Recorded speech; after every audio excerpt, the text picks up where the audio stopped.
In this video, we're gonna talk how to make a wavy road. First, I am going to drag this photo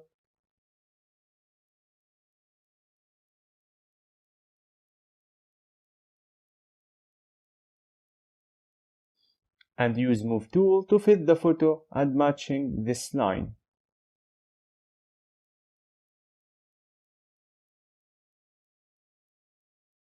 I am going to change the blend mode to the overlay.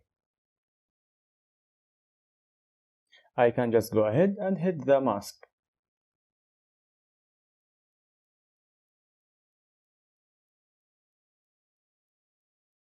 By using brush tool in order to get a little bit excited.